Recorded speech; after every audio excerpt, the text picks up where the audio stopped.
నమస్తే, welcome to reality check. ప్రస్తుతం మనతో పాటు ఉన్నారు బీఆర్ఎస్ నేత, మూవీ ప్రొడ్యూసర్ చిట్టిబాబు గారు. నమస్తే అండి. నమస్తే చిట్టి సార్, ప్రస్తుతం మీడియాలో ఎక్కడ చూసినా డిసిప్లిన్కి కేర్ ఆఫ్ అడ్రస్గా ఉండే మంచు ఫ్యామిలీకి సంబంధించిన ఇష్యూ తెర మీద మనం చూస్తూ ఉన్నాం, రైట్? చాలామంది మాట్లాడుతూ ఉండొచ్చు, ప్రతి ఇంట్లోనూ జరిగే గొడవే ఇది, సో వాళ్ళ పర్సనల్ విషయాలు మీరు ఎందుకు డిస్కస్ చేస్తున్నారు అని. బట్ 4 గోడల మధ్య జరిగితే ఈరోజు డిస్కస్ చేసి ఉండకపోవచ్చు, బట్ బయటకు వచ్చారు కాబట్టి ఏం జరిగిందో తెలుసుకోవాలి కాబట్టి మనం డిస్కస్ చేస్తున్నాం.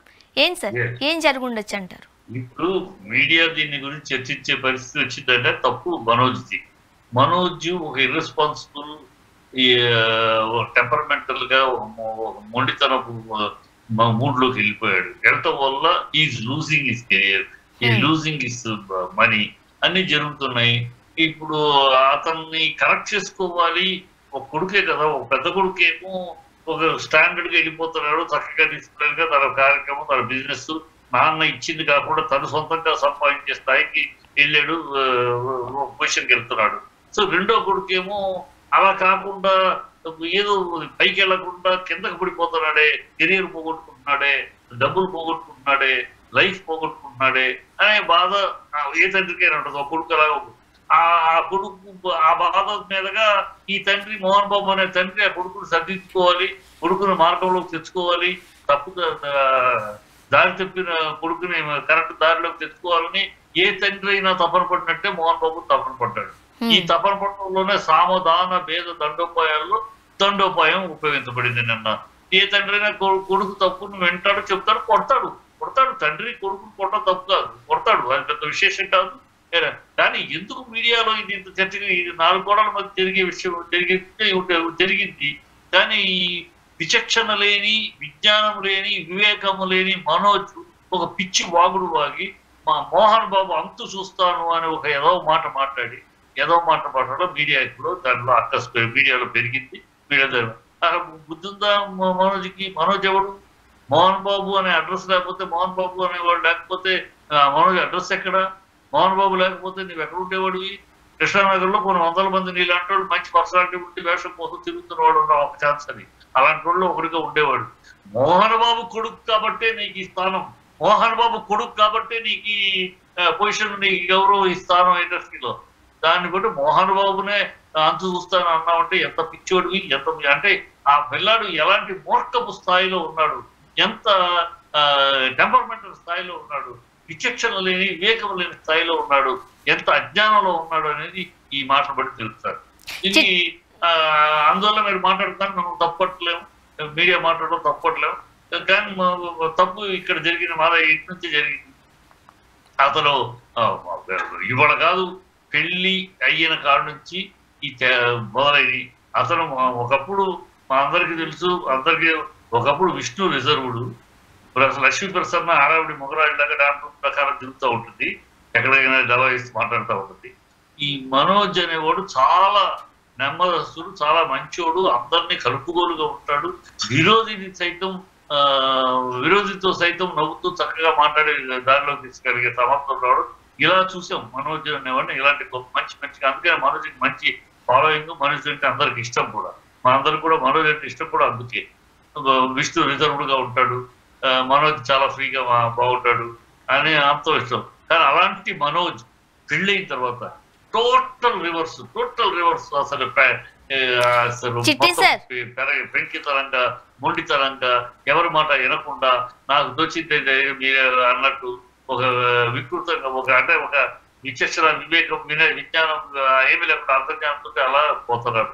అసలు టోటల్ డిఫరెంట్.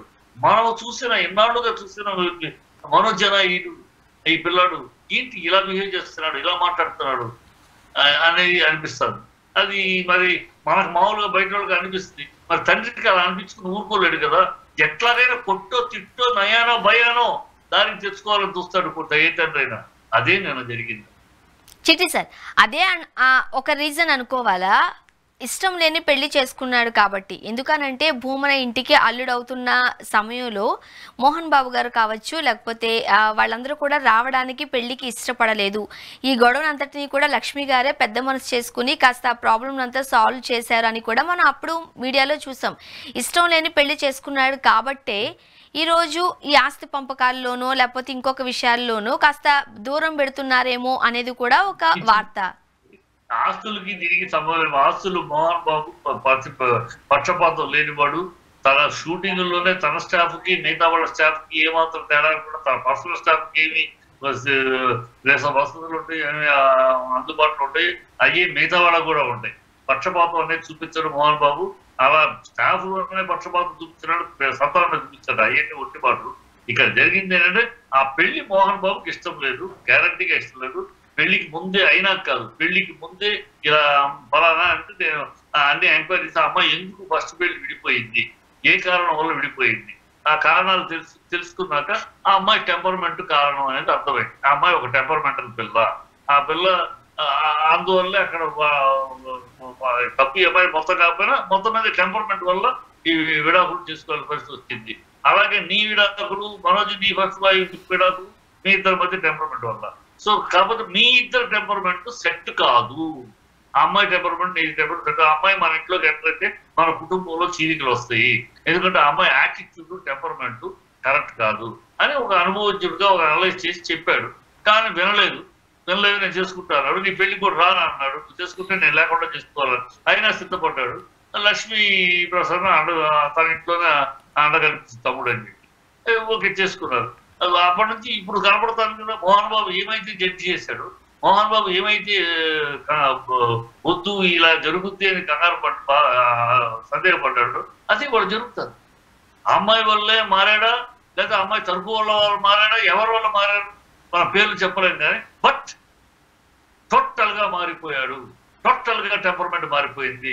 టోటల్ గా ఒక టెంపర్మెంటల్ గా తయారైపోయాడు, ఒక ఇరిటేటింగ్ గా తయారైపోయాడు, ఒక ఇర్రేషనల్ గా తయారైపోయాడు, ఒక మూర్ఖత్వంగా తయారైపోయాడు, ఒక విజ్ఞానము, వివేకము, జ్ఞానము లేకుండా మాట్లాడే స్థితికి వెళ్ళిపోయాడు.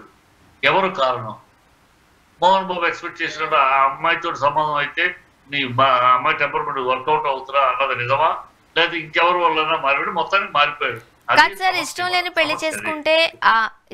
పెళ్లి చేసుకుంటే కాస్త మీరు అన్నట్టుగా కాస్త కోపం ఎక్కువగా ఉండుంటే లేకపోతే టెంపర్ ఎక్కువగా ఉండున్నంత మాత్రాన ఇవ్వాల్సిన ఆస్తి ఇవ్వరా తల్లిదండ్రులు?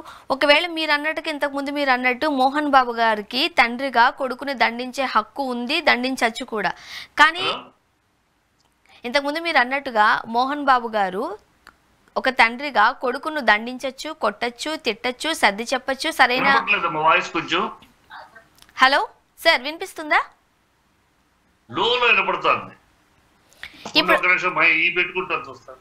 Okay sir.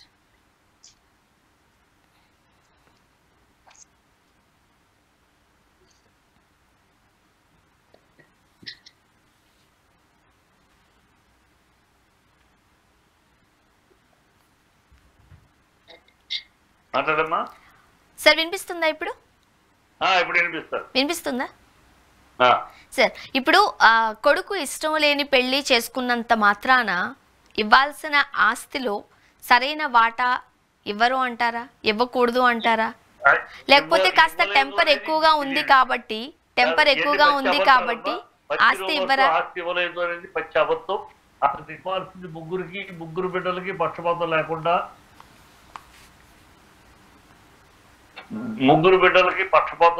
ముగ్గురికి ఇవ్వాల్సింది ఇచ్చాడు. ముగ్గురికి ఇవ్వాల్సిన ఎవరు 10 రూపాయలు వాళ్ళకి ఇచ్చాడు. విష్ణు 10 రూపాయలు 100 రూపాయలు చేసుకున్నాడు. అమ్మాయి లక్ష్మీ ప్రసన్న 10 రూపాయలు 40 రూపాయలు చేసుకుంది. మనాడు 10 రూపాయలు 2 రూపాయలు చేసుకున్నాడు. ఎవరికి ముగ్గురికి 3 పదులే ఇచ్చాడు తండ్రి. ఆ 3 పదుల్ని ఒకళ్ళు వాళ్ళ కెపాసిటీని బట్టి పెంచుకోగలిగారు, ఒకళ్ళు చూసుకున్నారు. అంతే తేడా. ఇవ్వకూడదు, ఇవ్వడం ఇచ్చేసారు. ఇప్పుడు నువ్వు పోగొట్టుకున్నావు కనుక, వాడు సంపాదించాడు కనుక దాంట్లోంచి నాకు కావాలి, దాన్ని పెంచినా సరే అది దాంట్లో నాకు వాటా కావాలి అని అంటూ కరెక్ట్ కాదు కదా. అలాంటివి జరుగుతున్నాయి. అంటే వివరాలు అనవసరం, కానీ అలాంటి అనైతికమైన కోరికలు, అనవసరమైన కోరికలు అక్కడ పుట్టుకొస్తున్నాయి. దానివల్ల సమస్య. చిట్టి సార్, మనోజ్ గారు అంటే కొడుకుగా మనోజ్ గారిని మోహన్ బాబు గారు దండించచ్చు, తిట్టచ్చు, మీరు అన్నట్టు కావాలంటే తండ్రిని కొడుకును ఒక దెబ్బ వేయచ్చు, సరైన దారిలో పెట్టుకోవచ్చు. అది మోహన్ బాబు గారు చేస్తే బాగానే ఉంటుంది. కానీ మనకొస్తున్న వార్త ప్రకారం మోహన్ బాబు గారి దగ్గర ఉండే బౌన్సర్లలో ఒకరు, లేకపోతే అక్కడ ఉండే ఒక వ్యక్తి మనోజ్ గారి పైన దాడి చేశారు. అందువల్లే కుంటూ హాస్పిటల్కి వెళ్లాల్సిన పరిస్థితి వచ్చింది. అండ్ హాస్పిటల్ సిబ్బంది కూడా గాయాలు ఉన్నాయి అని అంటున్నారు. ఏంటంటే మోహన్ బాబు ఎప్పుడైతే మోహన్ బాబు గట్టిగా కోపటానికి వచ్చాడు, దెబ్బ కొట్టడానికి వచ్చాడు, ఆటోమేటిక్ గా బౌన్సర్స్ ఎట్లా అంటే నా పక్కన ఉన్న బౌన్సర్స్, నా ఎదుగుండా ఉన్న వ్యక్తి నాకేమవుతాడు వాళ్ళకి అనవసరం, నన్ను కాపాడటమే వాళ్ళ అవసరం, నా చుట్టుముట్టుకుంటే వాళ్ళకి అవసరం. అట్లాగే అక్కడ bouncers, Mohan Babu bouncers, Manoj bouncers, bouncers వాళ్ళని కాపాడుకుంటానికి ముందుకు దూకారు ఒకళ్ళకొకళ్ళు. వాళ్ళకి ఇక్కడ అన్నదమ్ముల వీళ్ళు తండ్రి కొడుకు వాళ్ళకి అనవసరం. బౌన్సర్స్ డ్యూటీ గుర్రానికి కట్టినట్టు వాళ్ళ డ్యూటీ వల్ల ఎవరైనా వాళ్ళకి అనవసరం. వాళ్ళ డ్యూటీ తను ఎవరికైతే ఉద్యోగం చేస్తారో వాళ్ళకి కాపాడుకోవాలి అంతే. ఇక్కడ పక్కన ఉన్నాడు వాళ్ళ నాన్న, వాళ్ళ అమ్మ, వాళ్ళకి అనవసరం. వాళ్ళకి ముందే చెప్తారు, నీకు పక్కన ఉండేవాళ్ళు ఎవరో మీకు అనవసరం, వీళ్ళని కాపాడుకుంటే మీ డ్యూటీ అంతే. అలాగూ అందువల్ల ఎవరికాళ్ళు జప్ చేశారు. అక్కడ స్లిప్ అయి కింద పడ్డాడు, చిన్న పెరిగి. అందుకని చుట్టూ వెళ్ళేటప్పుడు ఏమో కొట్టుకుంటూ వెళ్ళాడు. అదే హాస్పిటల్ 10 నిమిషాలు నడుచుకుంటూ శుభ్రం పరిగెత్తుకుంటూ కారు దగ్గరికి వెళ్ళాడు. సో చిన్న చిన్న విషయాలు తను అనవసరంగా పెద్దగా చెందుతుంది. మోహన్ బాబు సార్ అదే వినిపిస్తుంది, చెప్పండి సార్. ఇప్పుడు మోహన్ బాబు ఒక బాధ్యతగా ఒక తండ్రికి తపన, ఒక తండ్రికి ఉన్న తపన, ఆ తపనలో సామధాన రూపాయలు కొడుకుపై ఉపయోగిస్తాడు. ఏ తండ్రి అయినా కొడుకు తప్పు దారిలో ఉన్నప్పుడు, తప్పుడు దారిలో వెళ్తున్నప్పుడు,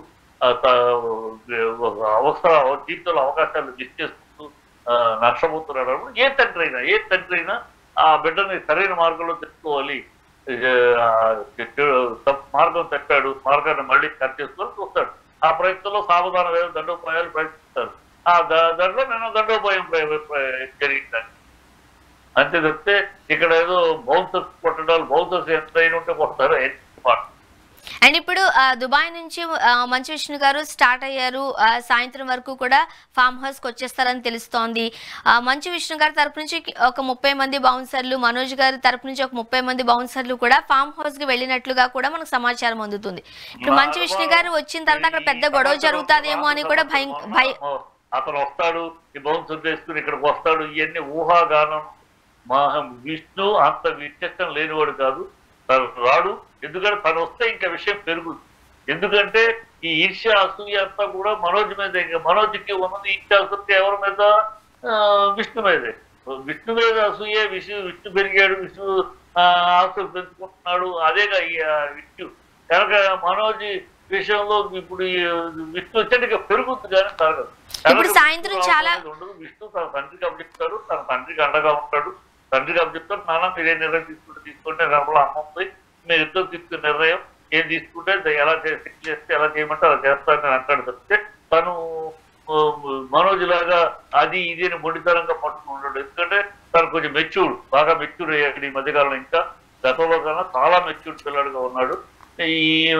అదే కనుక అదే మెచ్యూరిటీ మనాడికి వచ్చి ఉంటే, మనోజ్కి వచ్చి ఉంటే సంతోషపడేవాళ్ళం. కానీ మెచ్యూరిటీ రాకపోగా ఇంకా అలగాతనం ఎక్కువైంది. అందుకనే తేడా. చిట్టి సార్, భూమన ఇంటి అల్లుడు అయిన తర్వాత మనోజ్ గారికి కూడా చాలా ఆస్తి కలిసి వచ్చింది. భార్య తెచ్చుకున్న ఆస్తి చాలా ఎక్కువ ఉంది కాబట్టి విష్ణు గారు కూడా కాస్త జలస్ ఎక్కడో ఫీల్ అవుతున్నారు. తనకన్నా కూడా కొన్ని ఆస్తులు మనోజ్కి ఎక్కువ ఉన్నాయి అనే వార్త ప్రచారంలో ఉన్న నేపథ్యంలో అటువంటి అసూయ, రాగద్వేషాలు కూడా ఇటు మంచు విష్ణు గారిలో ఉన్నాయి కాబట్టి అప్పుడు పెళ్లికి కూడా నిరాకరించారు. ఈ వార్త కూడా హల్చల్ చేస్తుందిగా మీడియాలో. మీడియాలో హల్చల్ చేస్తే చాలా ఉంటాయమ్మా. ఆధారాలు లేకుండా, వివరాలు లేకుండా ఏదో ఒకటి వాళ్ళు కట్టుకథలు పుట్టిస్తూ ఉంటారు. వాళ్ళు ఊహాజనిదిగో కేసులు పెట్టుకున్నారు, ఒకళ్ళొకళ్ళు కుట్టుకున్నారు, ఎక్కడ కేసులు ఎక్కడ ఉన్నాయి, కేసులు ఎక్కడ పెట్టుకోవాలి, ఇలా పుట్టుతూ ఉంటారు. మీడియా హెల్త్ మీడియాకి అవకాశం దొరికితే వాళ్ళకి ఓ దాని మీద ఆ ఆధారాలు లేని విషయాలు అన్ని చేస్తూ ఉంటారు. వాళ్ళ ఊహాజనితమైన వాళ్ళు ఊహించుకున్నాయి. ఇది ఇంకెవడో రాశాడు, వస్తున్నాడు విష్ణు బౌన్సర్లు 100 మంది బౌన్సర్లు ఎత్తుకుని మనాడి ఇంటి మీద మరో చేతి మీదకి వెళ్ళబోతుంది. ఇవన్నీ చిల్లరతనంగా ఏదో వాళ్ళు ఊహించుకునే వాళ్ళ స్వర్గానందంతో వాళ్ళు ఎత్తుకుంటారు. ఈయన పెద్ద మన దాన్ని సార్ ఫైనల్ గా ఒకటి చెప్పండి సార్. ఈవినింగ్ మంచు విష్ణు గారు వచ్చిన తర్వాత అక్కడ పెద్ద చాలా గొడవ జరిగే అవకాశాలు ఉన్నాయి అంటూ కూడా వస్తున్న వార్త నిజమంటారా, అవాస్తవం అంటారా? మంచు విష్ణు వస్తే ఏం గొడవలు? మంచు విష్ణు రాడమ్మ గొడవకి. ఖచ్చితంగా మంచు విష్ణు చాలా మెచ్యూర్డ్ గా ఉన్న పిల్లాడు, చాలా మెచ్యూర్డ్. ఈ మధ్యకాలంలో ఇంకా బాగా మెచ్యూర్ అయ్యాడు. ఇంటర్నేషనల్ డీల్స్, ఇంటర్నేషనల్ ఇంటరాక్షన్స్ తో స్కూల్ విషయం అవ్వచ్చు, బిజినెస్ విషయం ఇంటర్నేషనల్ గా అందరితో ఇంటరాక్ట్ చాలా మెచ్యూర్డ్ అయ్యాడు. అతను ఇలాగూ చీప్ గా మన మోహన్ బాబుని అందుకుస్తాను ఇలాంటి క్యారెక్టర్ కాదు, ఇలాంటి మాటలు మాట్లాడేవాడు కాదు, అలాంటి చర్యలు చేసేవాడు కాదు. చాలా శుభ్రంగా గౌరవంగా ఉంటాడు. గౌరవంగా నాన్న ఏం చెప్తే, మోహన్ బాబు ఏమి చెబితే ఇష్టం ఉన్నాయి ఇష్టం లేకపోనే whatever Mohan Babu you will just avoid to that. అలాంటి పిల్లగాడు మోహన్ బాబు కొడుకుల్లో డిసిప్లిన్ గా అలా పెరిగాడు. ఈ పిల్లాడే డిసిప్లిన్ తప్పాడు అంతే. రైట్. నెక్స్ట్ చిట్టి సార్, ఇప్పటి వరకు మెగా ఫ్యామిలీకి అలానే అల్లు ఫ్యామిలీకి, అల్లు అర్జున్ గారికి మధ్య చాలా ఇష్యూస్ నడుస్తున్నాయి, చాలా కోల్డ్ వార్ నడుస్తుంది. అందువల్ల మేము పుష్ప 2ను ఆడనివ్వమంటూ కూడా ఒక వర్గం వారు బాహాటంగానే చెప్పిన నేపథ్యంలో ఇప్పుడు పుష్ప రిలీజ్ అయింది, కోట్లు కలెక్షన్స్ వర్షం కురిపిస్తున్న నేపథ్యంలో సో ఈ మీటికి సంబంధించి అల్లు అర్జున్ గారు పవన్ కళ్యాణ్ గారిని ఆకాశానికి ఎత్తేశారు పొగడ్తలతో అంటున్నారు. ఎలా చూడాలంటారు? వీళ్ళిద్దరి మధ్య గొడవ తీరిపోయినట్టేనా? ఇప్పుడు మెగా ఫ్యామిలీకి అక్కడ ఏదో తేడాలు ఉన్నాయి, ఏమి లేదమ్మా. Mega family Allu family Allu Aravind, Allu Ramalingaiah వారసుడు అల్లు అరవింద్, ఆ వారసుడు అల్లు అర్జున్. ఒక హెరిడిటీ ఉంది అల్లు ఫ్యామిలీకి. ఇండస్ట్రీలో ఒక స్థానం ఉంది. అల్లు అనే పేరుకు ఒక గౌరవం ఉంది ఇండస్ట్రీలో. ఆ తర్వాత ఇక ఆ పేరు చిరంజీవి ఎంటర్ అయ్యారు. చిరంజీవి ఎంటర్ అయినాక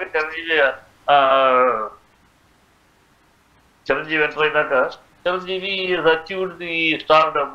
ఆ స్టార్డమ్ ఈ చిరంజీవికి రావడానికి ఈ అల్లు అరవింద్ దోహదపడ్డాడు. ఆ స్టార్డమ్ రావడానికి ఎంతో పక్కన వెన్నెముకలాగా ఎంతో ప్లానింగ్ చేశాడు. సో అరవింద్ పెద్ద హీరో అయినాక ఈయన పెద్ద డైరెక్టర్, పెద్ద ప్రొడ్యూసర్ ఉన్నట్టు ఆయనతో సో ఒకళ్ళకొకళ్ళు సహకరించుకున్న ఫ్యామిలీ, ఒకళ్ళకొకళ్ళు ఉపయోగపడ్డ ఫ్యామిలీ. ఇక్కడ మగధీర ఎవరు తీశారు? అల్లు అరవింద్ తీశారు. పవన్ కళ్యాణ్ బిగినింగ్ డేస్ లో సినిమాలన్నీ ఫ్లాపులు అయినా కూడా నిలబడే సినిమా తీసి సక్సెస్ కొట్టేదాకా ఎవరు తీశారు? అరవింద్ తీశారు. సాయి ధర్మ తీసి ఫస్ట్ సినిమా ఎవరు తీశారు? అరవింద్ తీశారు. సో అరవింద్ వాళ్ళ ఫ్యామిలీలో, మెగాస్టార్ ఫ్యామిలీలో ఒక్కొక్కళ్ళు నిలబడటానికి, ఒక్కొక్కళ్ళు ముందుకెళ్ళడానికి ఈ స్టూట్లకి స్టూట్లకి ఒక వెనకాల ఉన్న వెన్నెముకలాగా నిలబడ్డాడు, ఒక మాస్టర్ మైండ్ గా నిలబడ్డాడు. అలాగే అతని స్టార్డమ్ వాళ్ళు ఫ్యామిలీ కూడా ఉపయోగపడుతుంది. ఇది ఒకళ్ళ వల్ల ఒకళ్ళు కాదు, ఒకళ్ళ కోసం ఒకళ్ళు ఉన్న ఫ్యామిలీ. దీంట్లో కాబట్టి వాళ్ళ సమాజం లోకంలో ఈర్ష్యలు ఉన్నాయి ఎవరిద్దరి మీద. ఒక అల్లు అర్జున్ మీదే కాదు, ఒక అల్లు అర్జున్, ఒక తారా జూనియర్ ఎన్టీఆర్, వీళ్ళిద్దరూ స్వతహాగా ఎదుగుతున్నారు వాళ్ళ సర్కిల్లోనే. ఆ సర్కిల్లోనే ఈ స్థాయికి ఎదిగిన వాడు అల్లు అర్జున్. నేషనల్ పోయి ఇంటర్నేషనల్, మిగతా వాళ్ళందరూ రీజనల్ స్థాయిలోనే ఉన్నారు. ఆ సర్కిల్, వాళ్ళ సర్కిల్ మొత్తంలో అందరూ రీజనల్ స్థాయిలో ఉన్నాడు. ఒక అల్లు అర్జునే రీజనల్ స్థాయి దాటి, నేషనల్ స్థాయి దాటి ఇంటర్నేషనల్ స్థాయికి వెళ్ళారు. అలాగే జూనియర్ ఎన్టీఆర్ ఏ సపోర్ట్ లేకపోయినా నిలబడ్డాడు, పోరాడుతూ పైకి వెళ్తున్నాడు, పైకి ఇంటర్నేషనల్ స్థాయికి వెళ్ళాడు, ఆస్కార్ అవార్డు స్థాయికి వెళ్ళాడు. సో అది వీళ్ళిద్దరూ స్వతహాగా ఎదుగుతున్నారు. వీళ్ళిద్దరూ స్వతహాగా ఎదుగుతున్నారు, అంత గ్రాండ్ గా ఎదుగుతున్నారు స్వతహాగా. అది ఎక్కడికో అందరి స్థాయికి వెళ్తున్నారు, అందరిని ఎత్తుకు ఎదుగుతున్నారు. అది చూసి ఓర్వలేని కొంతమంది, జీర్ణించుకోలేని మరికొంతమంది ఈ ట్రోల్స్ చేస్తూ ఉంటారు. ఏదో ఒక రకంగా అండర్మైన్ చేయాలి, ఏదో ఒక రకంగా దెబ్బకు తగ్గించాలి. వాళ్ళ కర్మ. ఆ ఏడుపు కొట్టు వాళ్ళ ఏడుపులు కానీ వాళ్ళ ప్రభుత్వాలు కానీ ఏమి అవ్వదు.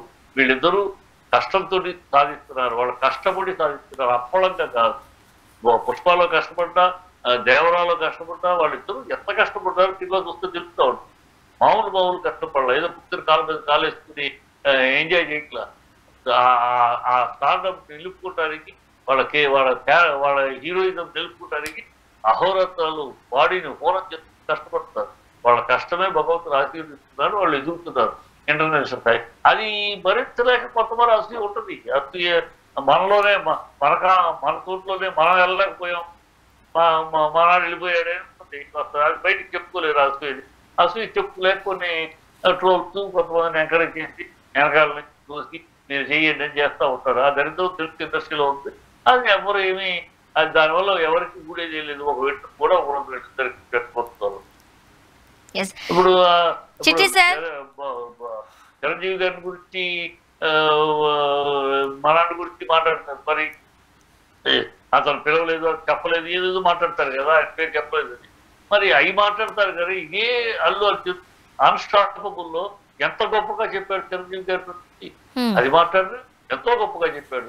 ఆయనలో మానవత్వం ఫస్ట్. నేను 20 ఏళ్ల క్రితం ఆయనలో మానవత్వం చూశాను, ఆయనకి ఫ్యాన్ అయ్యాను. ఆ తర్వాత మెగాస్టార్ ఫ్యాన్ అయ్యారు. కానీ ముందు ఫస్ట్ ఆయన హ్యుమానిటీ చూసి ఫ్యాన్ అయ్యాను. ఆయనలో అంతటి హ్యుమానిటీ ఉందని అంత ఘనంగా చెప్పారు. అది మాట్లాడరు ఈ సన్నాసులు, వీళ్ళు ఈ ట్రోల్ చేస్తే ఏదో లేనిపోయి కొడుకుని ఇంటికి ఎక్కడో ఏదో ఫంక్షన్లో నాకు ఇష్టమైతే వస్తారు అన్నట్టు అది భావన గురించి అన్నాడు. సినిమాలో బాస్, నేను ఎవరికైనా బాస్ సినిమా క్యారెక్టర్ డైలాగ్ అది, దాన్ని చిరంజీవి గురించి అన్నాడు. అర్థజ్ఞాన అజ్ఞాని మూర్ఖంటూ వీళ్ళ ట్రోల్స్ వీళ్ళ మాత్రం విలువే ఉంటారు. సార్ చిట్టి సార్, మొన్న ఆర్టీసీ క్రాస్ రోడ్స్ థియేటర్ దగ్గర జరిగిన ఇన్సిడెంట్ చూసిన తర్వాత తెలంగాణలో బెనిఫిట్ షోస్కి అనుమతి ఇవ్వం అంటూ ఒక నిర్ణయం తీసుకుంటున్నట్లుగా కూడా చూస్తూ ఉంది. మీరేం చెప్తారు? చాలా మంచి నిర్ణయం. ఇది అసలు మేము ముందే ఇప్పుడు ఏదో చనిపోయి ఒక ప్రాణం పోయినాక ఈ ప్రభుత్వం కళ్ళు తెరిచింది. మేము ముందే కోర్టులో కేసులు కూడా జరిగిన నా మిత్రులు కేసు కూడా ఎత్తారు. మీరేం ముందు డిబేట్ లో కూడా చెప్తారు. ఈ దందా వద్దు, ఈ బెనిఫిట్ షోలు అనేది, ఈ ప్రీమియర్ షోలు అనేది ఒక దందా. ఒక బ్లాక్ టికెట్లు అమ్మితే, టికెట్లు బ్లాక్ లో అమ్మితే వాడు జైల్లో వేస్తారు. ఇది బ్లాక్ లో అమ్ముకోమని పర్మిషన్ ఇస్తున్నాయి, లీగలైజ్ చేయటమే కదా. ఇది ఒక దందా. ఆ డబ్బు గవర్నమెంట్కి రాదు. 100 రూపాయల టికెట్, 150 రూపాయల టికెట్ 1500 అమ్మితే ట్యాక్స్ 1200 కడుతున్నారా? లేదే, ఆ 150 రూపాయల టికెట్కే కడుతున్నారు. ఇది ఒక దందా. ఇది పోగస్తూ ప్రజల్ని మాట వెళ్తే ప్రేక్షకులే మా దేవుళ్ళేమో ప్రేక్షకులు అంటారు. మరి ఆ దేవుళ్ళని జబులు దోచుకుంటారయ్యా. ఇది ఫ్యాన్స్ లేకపోతే మేము లేము. ఫ్యాన్స్ గేమని మరి ఫ్యాన్స్ జేబులు కొల్లగొడతారు మేము. ఫ్యాన్స్ ఇది మేము అడిగాం, వద్దు, ఈ దందా వద్దు, దందా చేయకండి. గతంలో మీ సినిమా ఇదే పుష్పవన్ను, ఇదే అఖండ సినిమా, ఈ 2 సినిమాలు రేట్లు లేవు. రేట్లు లేకుండా మామూలు రేట్లలో పాండమిక్ లో రిలీజ్ అయ్యి ఒక బంపర్ షాట్లు కొట్టినాయి. ఎందుకు మీరు ఈ దందాకి అవకాశం ఇస్తారు? వద్దు. సినిమా దమ్ముంటే పుష్ప 1 లాగానే పుష్ప 2 ఆడుతుంది. రేట్లు ఎక్కువ పెట్టి సామాన్య ప్రజలు ఎందుకు పీడిస్తారు? వాళ్ళ అభిమానాన్ని ఎందుకు బ్లాక్మెయిల్ చేస్తారు? వాళ్ళకి సినిమా ప్రేమికులు ఎందుకు ఎక్స్ప్లాయిట్ చేస్తారు అని అడిగాం. వినలా. ఇప్పుడు జరిగినాక వాళ్ళకి బుద్ధి వచ్చింది. ఏదైతే whatever it maybe better late than never, ఇప్పటికైనా బ్యాన్ చేశారు. నో, ఇది దందా అమ్మా. ఇది ఒక బ్లాక్ మార్కెటింగ్. ఒక బ్లాక్ మార్కెటింగ్ లైసెన్స్ ఇవ్వటం చాలా దౌర్భాగ్యం. రైట్ సార్, అసలు ఏ సినిమా అయినా దాని కాన్ఫిడెన్స్ గా మంచి సినిమా తీసి మంచి కాన్ఫిడెన్స్ ఉన్నవాడు ఎవడు ఈ 3 రోజులు పిండుకుందా 3 మందులు లాగేసుకుందాని ఆలోచిస్తాడు. వాడి సినిమా మీద వాడికి అనుమానం ఉంటేనే. ఈ సినిమా 4వ రోజు తర్వాత పడుకుంటుందేమో, 4వ రోజుల తలబడిపోతేమో, అందుకని మొదటి 3 రోజుల్లో పిండేసుకుందాం, అంత పెట్టి 1000 పిండేసుకుందాం అని ఆలోచించేది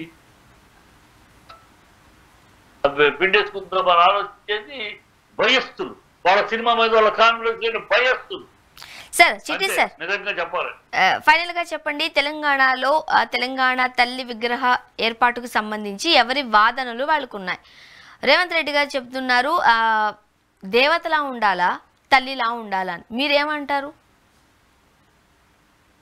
రేవంత్ రెడ్డి కరెక్ట్ మధ్యలో వాయిస్ సరిగ్గా ఏర్పడలేదు. ఏమైంది? తెలంగాణ తల్లి విగ్రహ ఏర్పాటు సార్, తెలంగాణ తల్లి విగ్రహ ఏర్పాటుకు రేవంత్ రెడ్డి ప్రభుత్వం సర్కారు రైట్ ముందుకొస్తుంది. సో ఆ నమూనాను చూసిన తర్వాత ఎవరి వాదనలు వాళ్ళకు ఉన్నాయి. రేవంత్ రెడ్డి గారు తెలంగాణ తల్లి విగ్రహం అనేది దేవతలా కనిపించాలా, మీకు చూడ్డానికి అమ్మలా కనిపించాలా అని అడుగుతున్నారు. మీకు ఎలా కావాలి? దేవతలా కావాలా, అమ్మలా కావాలా? దేవతలాగానే కావాలి. అమ్మ అనేది మామూలు మాట, మామూలు అమ్మ. అమ్మల కన్నా మా అమ్మ దేవత. నాకు దేవతే కావాలి. నా తెలంగాణ తల్లి ఒక సంస్కారవంతమైన రూపం కావాలి. నా తెలంగాణ తల్లి వరాలిచ్చే ఒక దేవతగా ఉండాలి. కేవలం ప్రేమించే దేవత కాదు, వరాలిచ్చే దేవత. అమ్మ వరాలు కాదు, తల్లి దేవత వరాలు. దేవతలు వరాలిచ్చే ఒక సంస్కారంతో ఒక పూర్ణమయమైన రూపంగా ఉంటారు. రూపంలోనే నాకు ఆ రూపం అలాంటి తల్లి రూపం కోరుకుంటాను. ఆ మొత్తం నిండుగా అలాంటి తల్లి రూపం కోరుకుంటాను. నా తల్లి తెలంగాణ తల్లి చాలా ఘనమైన తల్లి, చాలా నిండైన తల్లి, చాలా సంస్కారవంతమైన తల్లి, చాలా ఆశీర్వాదాన్ని వరాలు ఇచ్చే తల్లి, మొత్తం తెలంగాణ నాగరికతని, తెలంగాణ ఐశ్వర్యాన్ని, తెలంగాణ అన్నింటినీ తన చేత పుడికి ఉంచుకున్న తల్లిగా ఉండాలి. అంతేగాని ఇలా తల్లి కాదు.